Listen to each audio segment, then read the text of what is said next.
What are parts? How are they formed? Why do they exist? How do they come into our lives? What is their purpose? Can we get rid of them? Should we get rid of them? So all of these questions I will attempt to answer in this video. So first of all, parts are different ways of coping with different situations. In a nutshell, a part is created as a coping mechanism for a certain event or experience that one has. And oftentimes, when we are talking about parts, we are almost always talking about parts in a therapeutic sense, but it doesn't have to be. And so we are always hearing about this or that or the other therapy. But the concept of parts can be used both for therapeutic interventions as well as performance interventions. And very few people actually I've seen that are working with parts for performance. We'll touch on that in a moment.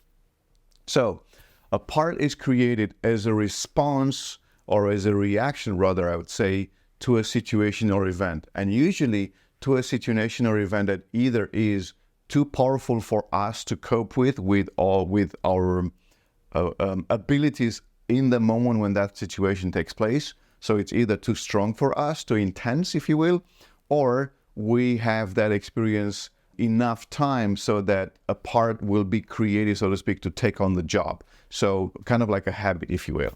And habits really are just different parts manifesting themselves. When a part is created, like I said, most often when you hear people talking about parts, you'll hear about that in a therapeutic environment. So that basically says, okay, John is walking down the street and then a dog comes running towards him. And by the way, John is a child.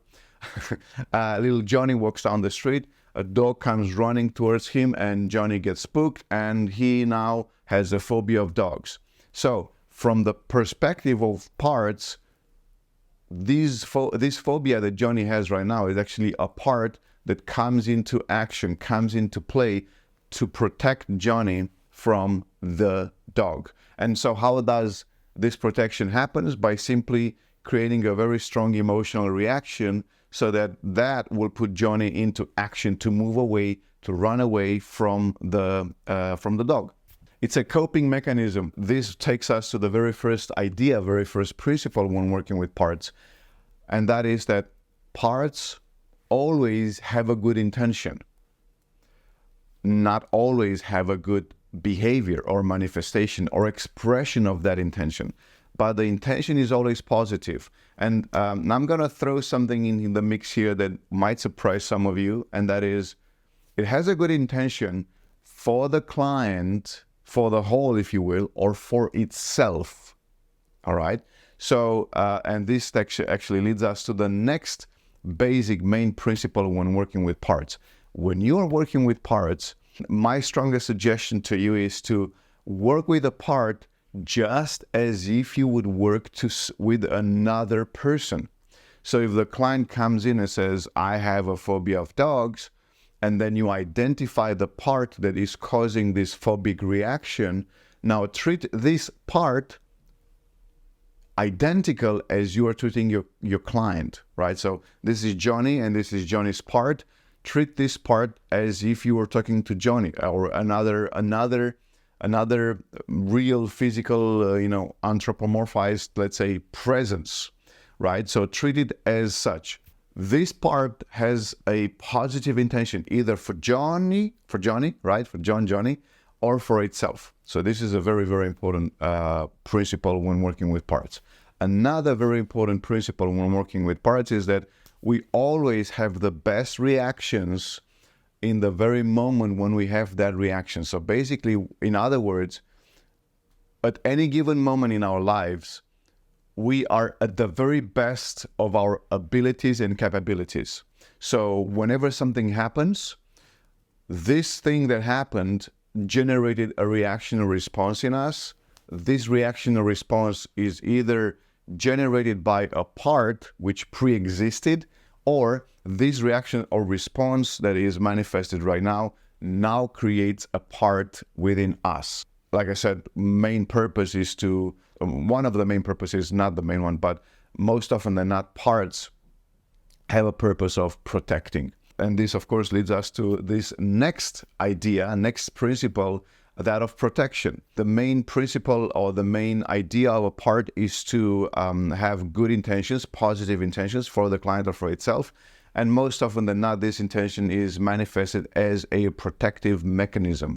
This is where it gets tricky, because this protective mechanism is protecting the person from something. So the intention is to protect, right? The intention is positive, to protect the client. However, the way it does it causes problems for the client. So in case of Johnny, the protective mechanism is the phobia. The protective mechanism is the phobia. In other people's situation, it might be physiological problem, an illness, depression, anxiety, phobia, panic attacks, any sorts of psychosomatic problems, physical bodily problems, which are actually different ways in which the unconscious mind, or a part in this concept, is actually creating this response in order to protect the client from something else. So this sounds super counterintuitive, but this is kind of how it works. And now let's go to a next principle, a very important principle when working with parts, and that is a part will almost always remain, so to speak, stuck in space and time at the very moment when it was created. So if Johnny, he was 6 years old when he saw the dog and he got scared and he got a phobia of dogs, then at this age, at 6 years old, Johnny now has a new part which is protecting him from the dogs. But this part is now stuck with this job, let's say, and it's stuck in time and in place. So basically, what this means is that even though Johnny does not want to be scared of dogs anymore, even though Johnny understands that now he's 50 years old and he understands that that little puppy cannot possibly hurt him in any way, it's just a squealing little puppy there, but he is so screaming in terror, Johnny, right? Johnny of 50 years old now. And he understands logically that there should be no logical reason for him to be scared of that puppy. However, he cannot control himself. He cannot stop himself, which basically says he cannot control this part. He cannot stop this part because this part is stuck in time and is responding and reacting to the stimuli, to the stimulus, as he did when he was 5, 6 years old. This is very important. The intention of the part is to protect John, even though John now no longer needs protection, but it will do so as in only one way possible, in the exact same way it did when it first showed up. And now another principle is that parts are created or formed not necessarily as a response to what happens, but rather to the perception of what happens. There's a very beautiful quote that sounds like this: we don't see the world how it is, but we see the world how we are. Our own values, our own beliefs, our own criteria play a huge role in the way we see the world and we react and respond to the world. And this is valid at any given point in our lives. So if Johnny, when he was 5 years old, he had a certain reaction or response to the dog, for instance, to the stimulus, which was the dog, now that response has been deeply engraved in his mind, in his psyche, and now he kind of is stuck with it, right? So this part has been created. When John is 50 and you start working with him and you start unwinding, unpacking this fear, and you start working with the part and bringing this part up to date, so to speak, and now he no longer has the fear. Now, John, of 50 years old, he can now get an information of the event that happened at 5 years old, and he now, for the first time, may realize, maybe, I'm just giving an example, that when the dog was running towards him, the dog was not running because he wanted to bite Johnny, but because he wanted to play with Johnny.